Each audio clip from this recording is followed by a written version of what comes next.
a UPS broke. This is the CyberPower 685 AVR UPS. This was in service for a long time. I would say for over a decade. And I liked it because it had both telephone and coaxial protection as well. So I only needed one protection unit to cover the entire phone and computer network. What happened was, I've used this in a number of different applications.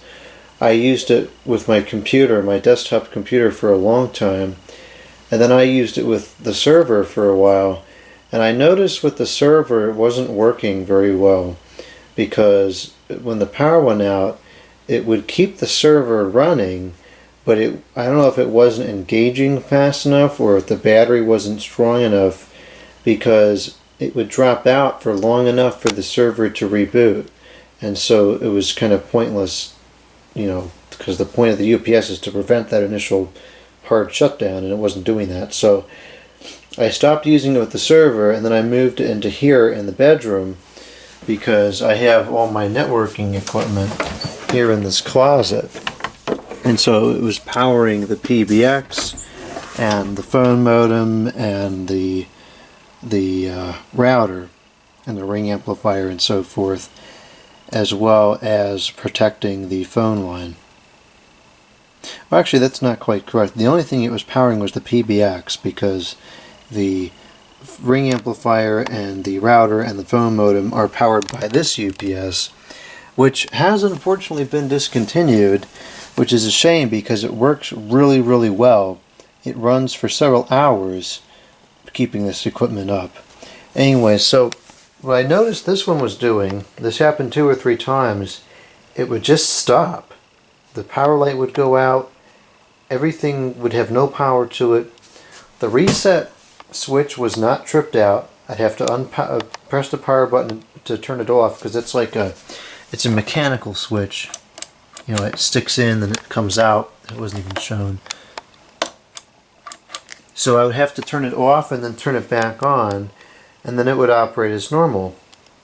I did that once. I really didn't think anything of it, because sometimes things have glitches, or there could have been a surge or whatever. I had no idea. So I reset it and went on with the day. A couple of weeks later, did it again. I reset it, and I started thinking about time to replace the unit. And then I was home when it did it, and what it did was it started letting out a long solid beep for 15-20 seconds, and then it just shut down. And then when I went to turn it back on, it made a bad electrical sound. So I said, that's it, we're done with this machine. I am always a major advocate for repairing existing equipment and keeping things operating for as long as possible. But this is one of those very few cases where I decided to just get a new unit, which is that one down there, because this is the most important backup supply I have, because if this backup supply doesn't work, I have no telephone. So it's imperative that this works, and it works reliably. So I bought another one of these. This is the same model that I bought for the server, and it's working fine. It's the APS, whatever the model number is. I'll go and check, because I have the box. No, the box is downstairs. Well, regardless, I can see this one a little bit better. Let's see if the model number is in here. And then I'll see the model number. Here's the model number. Here it is. The backup 600 is the model number. And this one's been working just fine, so I decided I'll get another one. And hopefully it too will work just fine. I haven't timed how long it'll power the PBX for. It doesn't really matter. I'm sure it'll last at least an hour or two. Primarily what it needs to do is it needs to run for long enough to either finish the current call or make another call to say the power's out or whatever. So it doesn't have to run for a long time, just enough to clean up, do damage control on the phone. So that's good enough.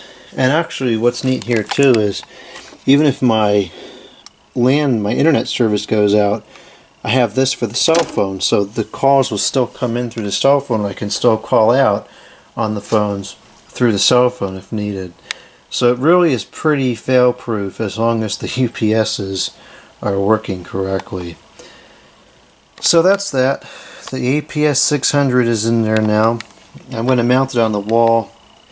I may completely redo this because I don't like the way it is with the thing just hanging there and the wires going across, but at the same time it's probably not worthwhile. So I'll just mount that UPS up underneath there, and that'll be the end of it, or kind of the beginning of it rather. And this one, I'm not sure what I'm going to do with this one. I thought about trying to replace the battery, but at this point in time they don't make the battery anymore, and so I'd be buying a knockoff battery from some other company. And I'm just very leery of non-OEM batteries from weird brands. I just don't like them.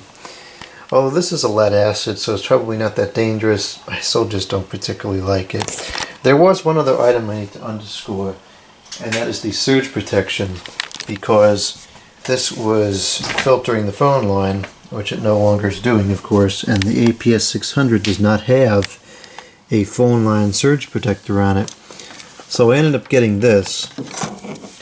This is the Trip Light Power Protection Data Shield Model DTEL2, and it can protect up to 2 dial-up lines. I'm only using one, of course.